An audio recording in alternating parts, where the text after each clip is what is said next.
Hello, my name is Dr. Glenn Fink, and I'm the author of the forthcoming book, The Gospel, God's Great Undoing, Your Part in God's Unfolding Strategy from Creation Until Today. It's coming out this fall in November to bookstores everywhere. You'll see it on Amazon first, so look out for it. We've been talking about the devil's secret weapons against mankind to get us to fight one another rather than fighting him, because he's the actual real problem and we actually aren't. Last time particularly we talked about some weapons that he uses, like evolutionism and Marxism, that take discontentment to a global level and turn it into a global tool for world domination for the devil.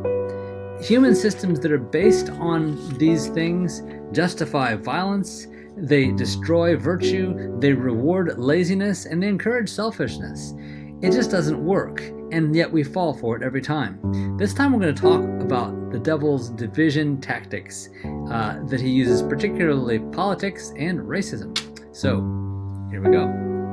So politics was originally a word that meant the study of the city, and politics was designed to help cities and governments govern well, to promote justice and happiness, to provide peace and order, and to give prosperity to the people as a whole. But politics has devolved greatly because of something that we call the political spirit.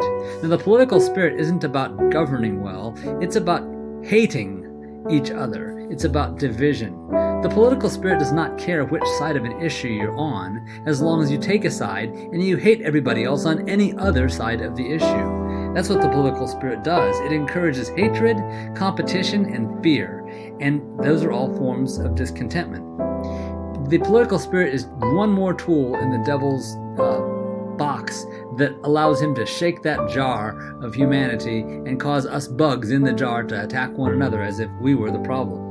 So what the devil does is he goes to one side and points out how the other side is unsavory in some way, or not good, or causing problems. And then that side will listen to what the devil says and attack the second side. And the second side takes that attack, and the devil's over there whispering to them, see how terrible they are? They attacked you. And so they're going to retaliate. And then it just goes back and forth and escalates. And it's extremely hard to stop as long as we keep looking at each other as if we're the problems and don't listen.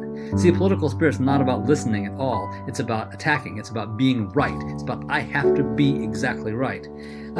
So the devil just says the only way to fix this thing is to fight for my rights, fight for my rights, fight for my rights. And then we end up in this crazy, silly, demonic proxy war where we're not even actually the ones who are fighting. It's demons fighting each other through us, and we end up losing and they end up winning. One of the most insidious and horrible and stupid ways that we do this is something called racism. Now, racism is a form of the political spirit that shows up, and it's based on the dumbest thing, culture and skin color, of all things. Now, cultures, we should appreciate each other's cultures because we're enriched by many different cultures, and we should each enjoy the way we live.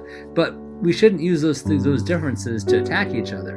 And skin color is just the dumbest thing in the world to judge people based on. We all have only one skin color, one skin tone. It's called melanin. That's the only pigment that we have, and everybody has a varying amount of melanin. And how much melanin you have in your skin has nothing to do with your intelligence or your capability, anything. That's just the most ridiculous thing. And yet the devil has been able to fool us into judging people for centuries based on how much melanin content we have in our skin. It's just crazy. So racism does not make sense because the Bible says in Acts 17:26 that we are created from one blood. There is only one race of humankind, and we are one pigment, one blood, one kind, came from one man and woman. Even science today has pointed out that yes, we do have a common progenitor. We're not descended from trees at different times. Several different human races all came up at different times. That's bunk. It's impossible for the first human race by itself to evolve, but then to have multiple ones evolve separately. That doesn't even make any sense. No, we all came from one blood. We're all from one family. We are all one race. So where do we get this whole idea of race? Well, race is actually a political construct. It's a tool of the political spirit to divide us once again. Race is used to create division between people who are one creed, one culture, one skin tone, and another skin tone, only for the purpose of getting us to fight. It really doesn't help anybody at all. What does racism do for anyone? It gives you a sense of pride or something like that? It's ridiculous. But we fall for it because we're listening to the devil and we're thinking selfish thoughts and we're just going for whatever he tells us. And that is crazy. We need to stop that. The devil tells us that the only fix is to fight for your rights. And the problem is the other people aren't the enemy. Here's the deal.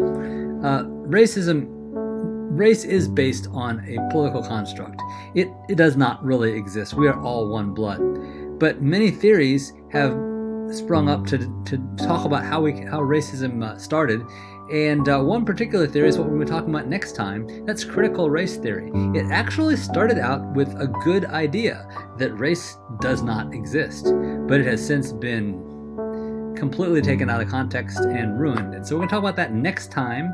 And God bless you. Hope you come and join us. If you have any questions about creationism or anything like that, please write below in the comments. And please like, subscribe, and share the videos so that we can get the word out to more people.